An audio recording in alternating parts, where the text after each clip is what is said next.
Afternoon, everyone. Today we start unit number 10, training in sports, and it's the last part of this training, जिसके अंदर हमें करना है आपका स्पीड के बारे में कि स्पीड क्या है और स्पीड के कौन से टाइप्स हैं और स्पीड को डेवलप करने के कौन कौन से इम्प्रूविंग मेथड है, हम इसके बारे में चर्चा करेंगे। इससे पहले लास्ट पीरियड में आपको बताया गया कि इंडोरेंस जो डेवलप करते हैं, इंडोरेंस के मैंने कल टाइप्स बताए थे आपको, टाइप्स ऑफ इंडोरेंस, जिसके अंदर हमने नेचर ऑफ एक्टिविटी के अनुसार, है ना, अकॉर्डिंग जो बताए थे, नेचर अकॉर्डिंग। तो उसके अंदर हम बेसिक इंडोरेंस, आपकी दूसरी जनरल इंडोरेंस, तीसरा आपका है स्पेसिफिक इंडोरेंस। ये आपको बताए थे मैंने नेचर के अकॉर्डिंग। एक बताया था आपको ड्यूरेशन अकॉर्डिंग। ड्यूरेशन अकॉर्डिंग में आपके क्या था, ड्यूरेशन अकॉर्डिंग इंडोरेंस की जो टाइप थे, जिसमें आपका स्पीड इंडोरेंस, आपका short term endurance, middle term endurance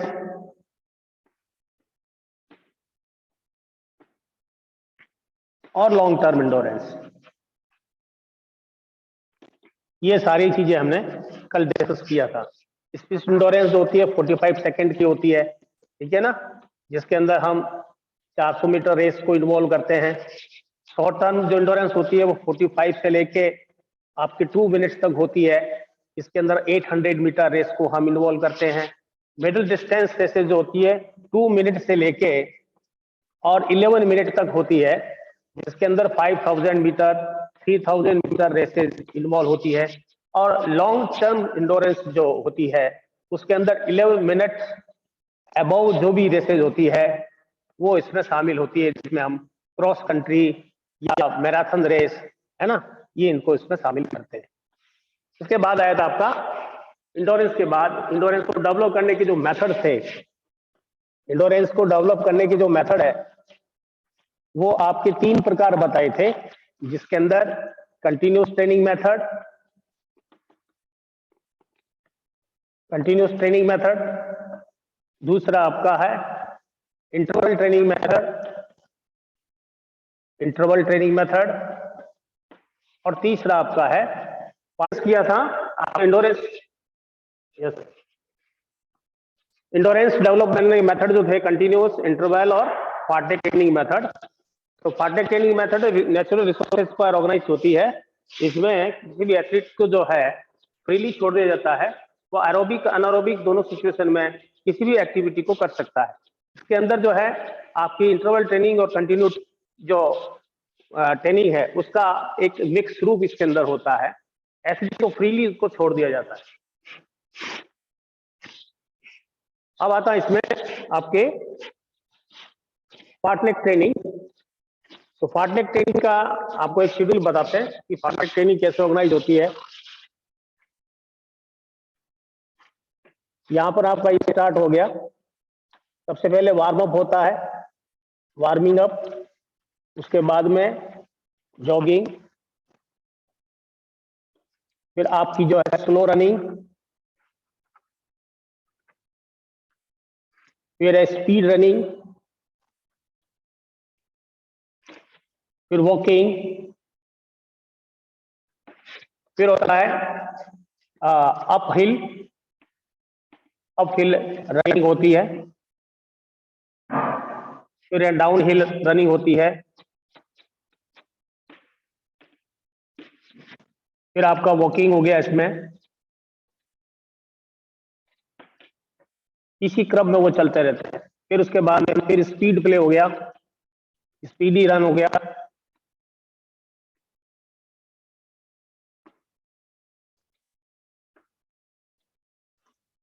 फिर कूलिंग डाउन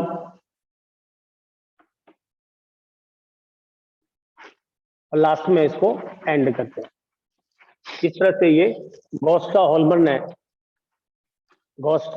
ने 1937 में इस ट्रेनिंग को इंट्रोड्यूस किया था। ठीक है, तो इस प्रकार से इसमें बताया गया।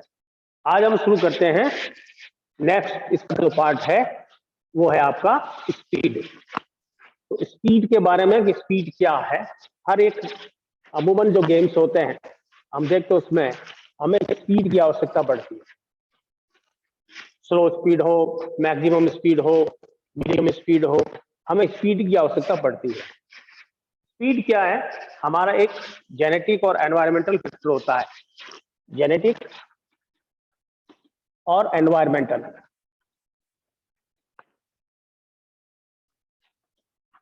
ये हमारी स्पीड को किसी न किसी रूप से इफेक्ट डालते हैं, है ना, इफेक्ट डालते हैं ये। तो जेनेटिक रूप में हम देखते हैं कि हमारी बॉडी के अंदर 2 टाइप्स के फाइबर्स होते हैं। एक होता है स्लो ट्विस्ट फाइबर, होता है फास्ट ट्विस्ट फाइबर। तो फास्ट ट्विस्ट फाइबर जो होता है वो वाइट फाइबर्स होता है, ठीक है। और एक होता है आपका slow twist fibre. Slow twist fibre में आपका रेड फाइबर्स होता है।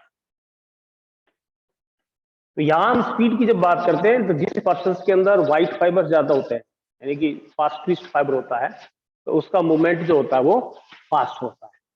उसका मूवमेंट क्या होता है? फास्ट होता है। और जिसके बॉडी के अंदर स्लो ट्विस्ट फाइबर होते हैं तो वो इंडोरेंस वाले होते हैं, ठीक है ना। इंडोरेंस, उसमें इंडोरेंस ज्यादा होता है, यानी वो फास्ट मूवमेंट वाले पर्सन नहीं होते। तो कुल मिलाकर के हमारे एक जेनेटिक जो बात आती है कि जेनेटिक रूप से भी हमारी स्पीड को किसी न किसी रूप से किसी पर्सन एथलीट को प्रभावित करती है।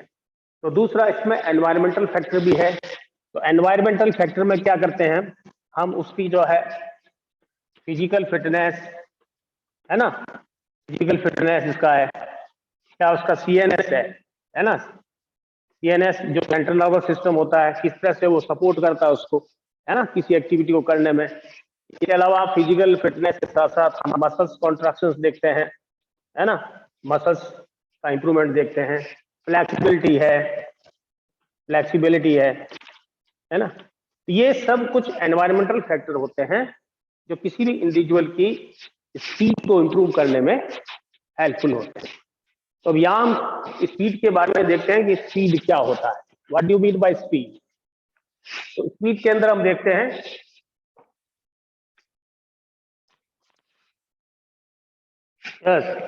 स्पीड का मीनिंग क्या है? Speed is ability to move from stationary position to faster movement, यानी कि एक स्टैटिक पोजीशन से मैक्सिमम स्पीड तक पहुंचना, ये हमारा स्पीड कहलाता है। वैरायटी ऑफ गेम में अलग अलग हम स्पीड के बारे में देखते हैं, जैसे फुटबॉल है, बास्केटबॉल है, हॉकी है ना, और एथलेटिक्स है। तो सब में किसी न किसी रूप से हमें स्पीड की आवश्यकता पड़ती है। तो हम एक स्टेशनरी पोजीशन से मैक्सिमम स्पीड को जो प्राप्त करते हैं वो हमारी स्पीड होती है। स्पीड के अलग अलग टाइप्स बता रखे हैं। स्पीड के टाइप्स कौन कौन से हैं? टाइप ऑफ स्पीड, तो सबसे पहले इसमें जो टाइप ऑफ स्पीड जो बता रखा है आपका वो है रिएक्शन एबिलिटी। रिएक्शन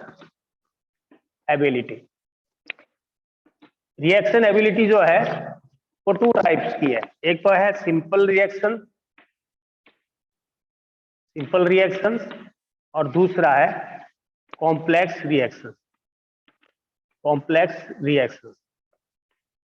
तो सिंपल रिएक्शन में जो सिग्नल आता है ना, वो सिग्नल हमें पहले से पता होता है, तो वो आपका होता है सिंपल रिएक्शन।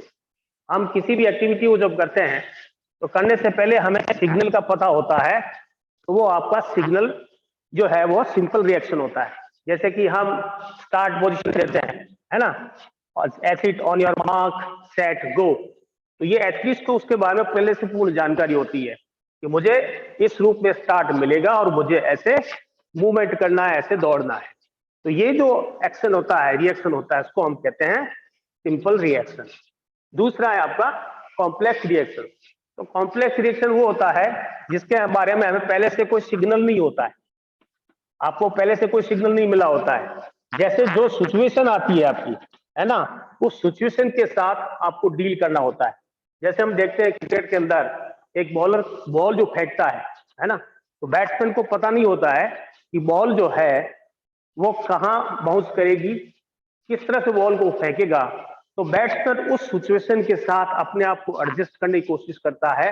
तो ऐसी सिचुएशन जब आती है, जब किसी प्रकार का कोई सिग्नल नहीं होता है, रिएक्शन कुछ होता नहीं है, तो हम उसको कहते हैं कॉम्प्लेक्स रिएक्शन। दूसरा आपका आता है एक्सीलरेशन एबिलिटी। दूसरा जो उसका टाइप्स है एक्सीलरेशन एबिलिटी। एक्सीलरेशन एबिलिटी जो होती है वो एबिलिटी होती है जिसके अंदर किसी भी स्टेशनरी पोजीशन से आपको जो है मैक्सिमम स्पीड को प्राप्त करना या प्राप्त करने की जो योग्यता होती है वो होती है आपकी एक्सीलरेशन रन। एक्सीलरेशन रन में क्या होता है, जब एक रनर दौड़ता है, स्टार्ट लाइन से जब दौड़ता है, जो स्टार्ट लेता है, स्टार्ट लेने से लेके वो अगर मैक्सिमम स्पीड जहां से वो शुरू करता है उसके बीच का जो एरिया होता है ना, उसको हम एक्सीलरेशन जोन कहते हैं, उसको हम एक्सीलरेशन जोन करते हैं। और इसी को जो है हम इंप्रूविंग मेथड में इसको देखेंगे एक्सीलरेशन रन में, कि स्टार्ट पॉइंट से लेके और जब वो एक एथलीट मैक्सिमम स्पीड को कवर करना शुरू करता है तो उसके जो बीच का जो प्लेस होता है उसको हम एक्सीलरेशन जोन कहते हैं। उसको वो कितने कम टाइम में, रिएक्शन टाइम में उसको पूरा करे, ये होता है आपका एक्सीलरेशन जोन। ठीक है, तो ये एक्सीलरेशन एबिलिटी होती है कि आपको स्टेज की पोजीशन से मैक्सिमम स्पीड को प्राप्त करना, मैक्सिमम स्पीड से उस रेस को जो पूरा करना, ये आपका एक्सीलरेशन रन होता है। तीसरा इसमें आता है मूवमेंट स्पीड। मूवमेंट स्पीड का मतलब है ये कि कितने कम टाइम में किसी भी इवेंट को कंप्लीट करना, वो होता है आपका मूवमेंट स्पीड। कम से कम समय में किसी भी इवेंट को, है ना, फिनिशिंग लाइन तक पूरा करना, ये आपका होता है मूवमेंट स्पीड में होता है। उसके बाद आता है आपका लोकोमोटर एबिलिटी। लोकोमोटर एबिलिटी वो होती है जिसके अंदर हम देखते हैं कि कोई भी मिनिमम टाइम में, है ना, किसी भी रेस को जो है, मोशंस को, एबिलिटी को जो है मैक्सिमम स्पीड के साथ, है ना, मैक्सिमम स्पीड के साथ लॉन्ग पीरियड तक उसको मेंटेन रखना, वो होता है आपका लोकोमोटर एबिलिटी। ठीक है, तो इस लोकोमोटर एबिलिटी हम क्या लेते हैं, किसी भी मैक्सिमम स्पीड को बनाए रखते हैं, उसको लॉन्ग पीरियड तक बनाए रखना जो होता है वो आपका होता है लोकोमोटर एबिलिटी।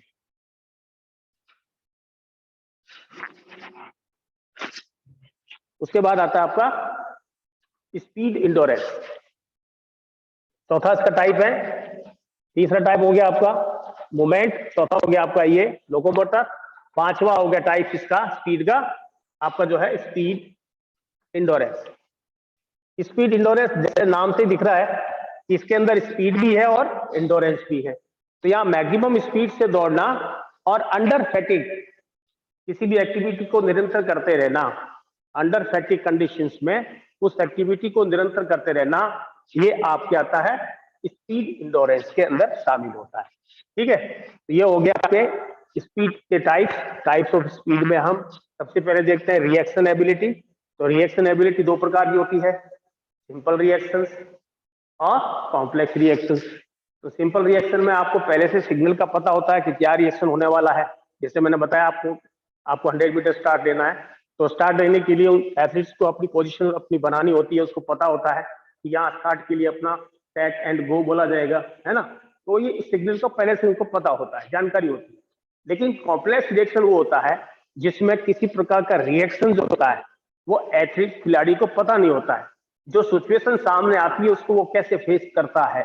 जैसे क्रिकेट में एक बॉलर बॉल फेंकता है तो बैट्समैन को ये पता नहीं होता कि बॉल किस रूप में किस जगह पर आएगी, तो वो कॉम्प्लेक्स रिएक्शन में आता है। तो वो जो रिएक्शन उस समय करता है वो होता है कॉम्प्लेक्स रिएक्शन। उसके बाद आपका जो दूसरा एक्सीलरेशन रन एबिलिटी बताया, तो एक्सीलरेशन एबिलिटी जो होती है वो एबिलिटी जिसमें स्टेशनरी पोजीशन से मैक्सिमम स्पीड को कवर करना आपका एक्सीलरेशन एबिलिटी होती है। उसके बाद आपका बताया मूवमेंट स्पीड, तो कम से कम टाइम में, है ना, निर्धारित समय से पहले कम से कम मिनिमम टाइम में किसी भी रेस को पूरी करना, वो होता है आपका मूवमेंट स्पीड। उसके बाद लोकोमोटर एबिलिटी, लोकोमोटर एबिलिटी में क्या होता है, मैक्सिमम स्पीड के साथ लॉन्ग ड्यूरेशन तक किसी भी एक्टिविटी को बनाए रखना, मेंटेन रखना। जैसे एक एथलीट जो होता है उसको 400 मीटर और दौड़ना है, तो 400 मीटर दौड़ वो किस उसमें पूरी करेगा, कंटिन्यूस लंबी दूरी तक उसको उस स्पीड को मेंटेन रखता है। तो वो मेंटेन रखने की जो एबिलिटी होती है वो होती है आपकी लोकोमोटर एबिलिटी। इस प्रकार से फिर आया आपका स्पीड और इंडोरेंस एबिलिटी। तो स्पीड इंडोरेंस में स्पीड के साथ साथ इंडोरेंस जो होता है, फैटिग कंडीशन में भी एथलीट जो होता है उस कंडीशन को कंटिन्यूसली करता रहता है, तो वो आपको आता है स्पीड इंडोरेंस। तो ये हो गया आपका टाइप्स ऑफ इंडोरेंस के बारे में। अब हम देखते हैं कि स्पीड को डेवलप करने के कौन कौन से मेथड है। तो स्पीड को डेवलप करने के दो मेथड है। एक तो आपका है एक्सीलरेशन रन, एक्सीलरेशन रन, और दूसरा आपका पेस रन। रन्स या हम रेसेस भी बोल सकते हैं। ये इंप्रूविंग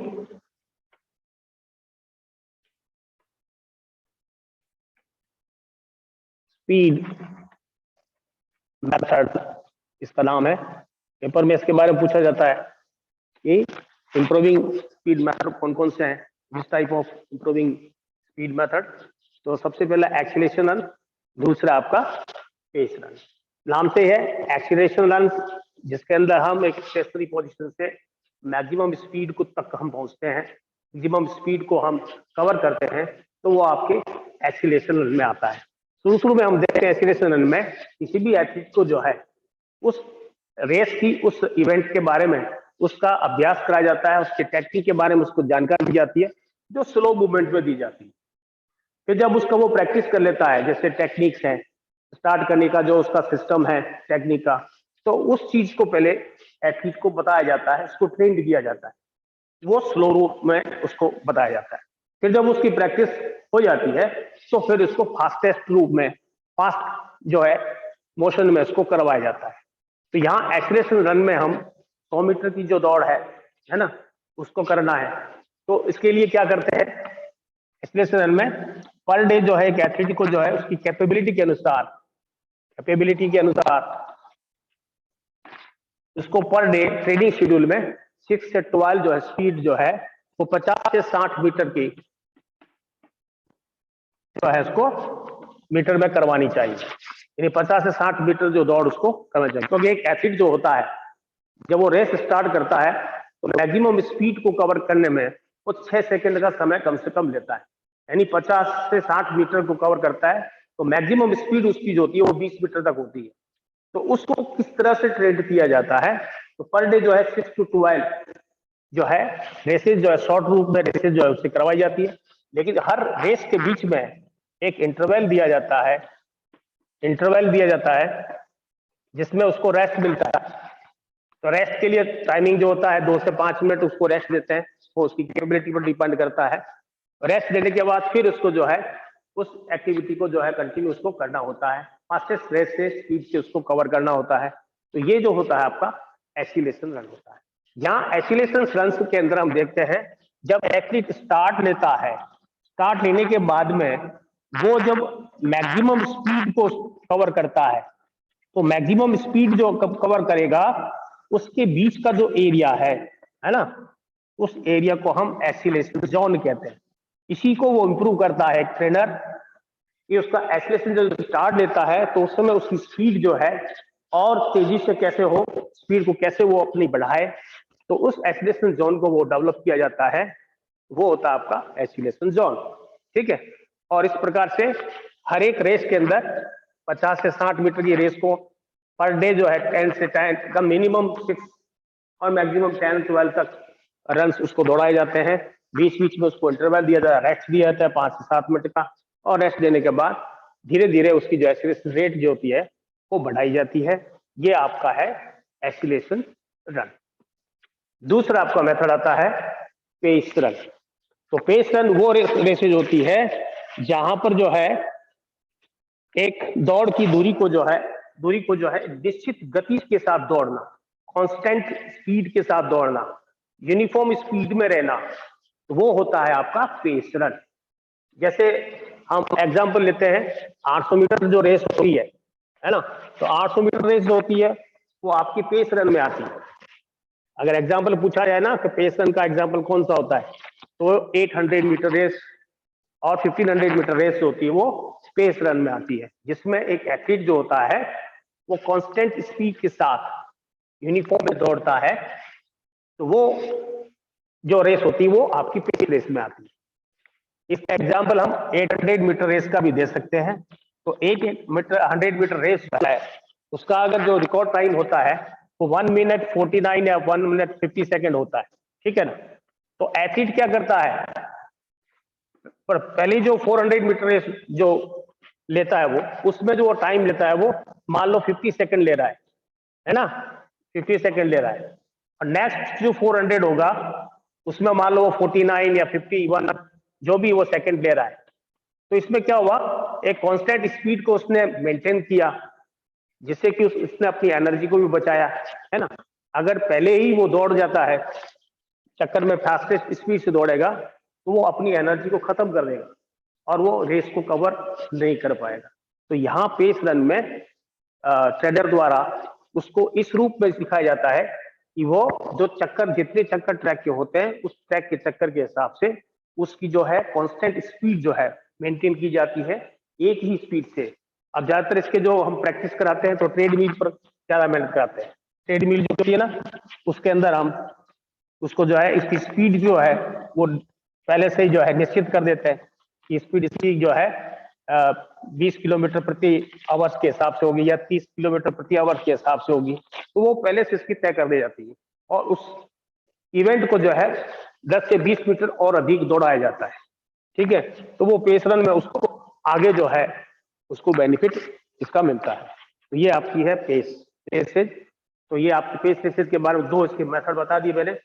एक तो आपका एक्सीलरेशन रन, जिसमें हम मिनिमम जो है स्टेशनरी पोजीशन से हम मैक्सिमम स्पीड को कवर करते हैं, वो आपका एक्सीलरेशन रन हो गया। दूसरा आपका है पेस रन, जिसमें एक ही निश्चित गति से किसी दौड़ को कांस्टेंट स्पीड से दौड़ना और उसको यूनिफॉर्म बनाए रखना, ये होता है आपका पेस रन। ठीक है, ये आपका हो गया पार्ट जो है D10 का, ट्रेनिंग इन स्पोर्ट्स में स्पीड का। अब आता है आपका अगला पार्ट जो आता है उसका आपका फ्लेक्सिबिलिटी का। ठीक है, फ्लेक्सिबिलिटी क्या है और फ्लेक्सिबिलिटी के कौन से टाइप्स हैं, फ्लेक्सिबिलिटी को इंप्रूव करने के कौन कौन से मेथड है, इस पर अब डिस्कस करें। तो फ्लेक्सिबिलिटी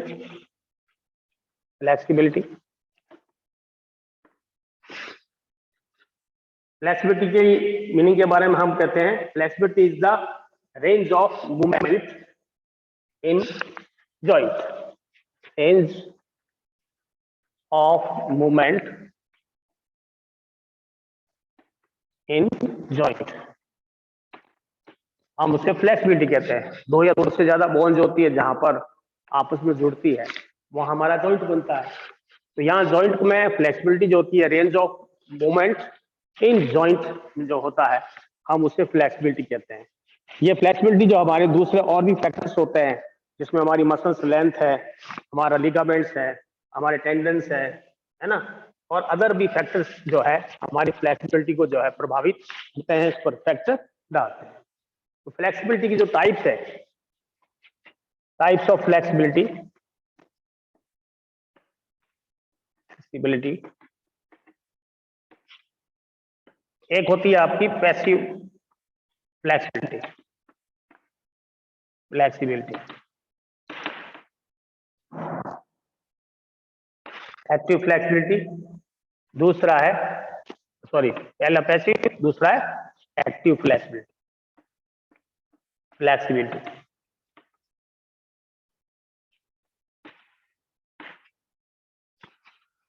तो एक्टिव फ्लेक्सिबिलिटी के भी दो पार्ट है, एक है स्टैटिक, स्टैटिक फ्लेक्सिबिलिटी, और दूसरा है डायनेमिक, डायनेमिक फ्लेक्सिबिलिटी। तो फ्लेक्सिबिलिटी के जब टाइप के बारे में पूछा जाए तो फ्लेक्सिबिलिटी के टाइप जो बताए आपके, एक होता है पैसिव फ्लेक्सिबिलिटी, दूसरा होता है एक्टिव फ्लेक्सिबिलिटी। एक्टिव फ्लेक्सिबिलिटी के दो टाइप्स है, एक स्टैटिक और एक होती है डायनेमिक फ्लेक्सिबिलिटी। तो यहाँ पैसिव फ्लेक्सिबिलिटी वो फ्लेक्सिबिलिटी होती है जो रेंज ऑफ मूवमेंट की होती है, जिसमें एक्सटर्नल हेल्प की जरूरत पड़ती है, विदाउट, बिना पार्टनर के ये एक्टिविटी नहीं होती, help of the external partner की इसमें जरूरत पड़ती है, तो वो होती है आपकी पैसिव फ्लेक्सिबिलिटी। ठीक है, जैसे मान लीजिए किसी पर्सन का हाथ एल्बो तक यहीं तक उठता है ना, तो वो क्या करेगा, पार्टनर उसका दूसरा, मान लो ये दूसरा पार्टनर, तो दूसरा पार्टनर क्या करेगा, उसको दूसरे हाथ को पूरा जो है शोल्डर लेवल तक ले जाएगा, है ना। तो ये जो with the help of partner जो होती है, उसको हम कहते हैं पैसिव फ्लेक्सिबिलिटी। ठीक है, दूसरा आपका है एक्टिव फ्लेक्सिबिलिटी। एक्टिव फ्लेक्सिबिलिटी वो एबिलिटी होती है जिसमें विदाउट एनी पार्टनर की हेल्प के स्ट्रेचिंग एक्सरसाइज की जाती है फ्लेक्सिबिलिटी को इंप्रूव करने के लिए। वो जो फ्लेक्सिबिलिटी होती है वो हमारी होती है एक्टिव फ्लेक्सिबिलिटी, जिसमें रेंज ऑफ मूवमेंट जो होता है वो मोशन में रहता है। जैसे हम कोई भी रनिंग एक्टिविटी करते हैं, जंपिंग एक्टिविटी करते हैं, है ना, कोई भी एक्टिविटी हम रनिंग में जो मोशन में करते हैं, तो उसके अंदर जो भी हम स्ट्रेचिंग करते हैं, जो भी स्ट्रेचिंग एक्टिविटी करते हैं, वो आपकी एक्टिव फ्लेक्सिबिलिटी में आती है। तो एक्टिव फ्लेक्सिबिलिटी के दो पार्ट बताएं, एक स्टैटिक फ्लेक्सिबिलिटी और दूसरा डायनेमिक फ्लेक्सिबिलिटी। तो स्टैटिक फ्लेक्सिबिलिटी वो होती है जिसके अंदर एक स्टैटिक पोजीशन होती है, जिसमें एक स्थिर मुद्रा होती है, जिसमें मूवमेंट किसी प्रकार का नहीं होता है। जैसे हम योगासन में कोई योग की पोजीशन बनाते हैं, है ना, तो वो स्टैटिक पोजीशन में होती है। या हम सिटिंग पोजीशन में या लेइंग पोजीशन में है ना, हम कोई स्टार्ट लेते हैं, वेरियस गेम्स में हम जब स्टार्ट लेते हैं, है ना, स्टार्ट की जो पोजीशन बनाते हैं, तो वो हमारी पोजीशन जो होती है वो स्टैटिक फ्लेक्सिबिलिटी की पोजीशन होती है। ठीक है, दूसरा आपका डायनेमिक। तो डायनेमिक जो होती है, डायनेमिक जो डायनेमिक जो होती है जिसके अंदर किसी प्रकार का फ्लेक्सिबिलिटी करते समय मूवमेंट दिखाई देता है, वो होती है आपकी डायनेमिक, जिसमें बॉडी को स्ट्रेस किया जाता है, वो आपकी डायनेमिक फ्लेक्सिबिलिटी आती है। अब डायनेमिक फ्लेक्सिबिलिटी को इंप्रूव करने के इनके कौन कौन से मेथड हैं, हम इस मेथड के बारे में देखते हैं। तो ये टाइप हो गए ना, फ्लेक्सिबिलिटी के कौन कौन से टाइप है, पैसिव फ्लेक्सिबिलिटी, दूसरा एक्टिव फ्लेक्सिबिलिटी। एक्टिव फ्लेक्सिबिलिटी के दो पार्ट हैं, स्टैटिक फ्लेक्सिबिलिटी और डायनेमिक फ्लेक्सिबिलिटी, ये दो पार्ट हो गए। अब आते हैं फ्लेक्सिबिलिटी को इंप्रूव करने के कौन कौन से मेथड है। तो फ्लेक्सिबिलिटी को इंप्रूव करने के मेथड जो है,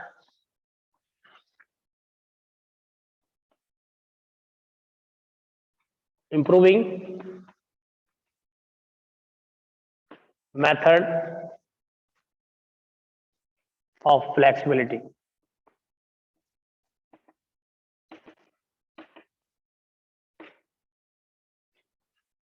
पहला है ब्लास्टिक मेथड, ब्लास्टिक मेथड। इंप्रूव करने के मेथड कौन से, सबसे पहला आपका ब्लास्टिक मेथड, दूसरा है स्ट्रेचिंग, स्टैटिक स्ट्रेचिंग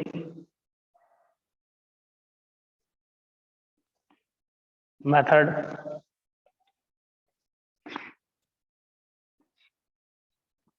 तीसरा आपका है डायनेमिक स्ट्रेचिंग मेथड। फोर्थ है आपका शॉर्ट नेम, इसको हम PNR बोलते हैं, PNR मेथड्स। तो PNR मेथड का फुल नेम जो है, आपका proprioceptive neuro muscular facilities method, जिसको हम शॉर्ट में PNR मेथड भी कहते हैं।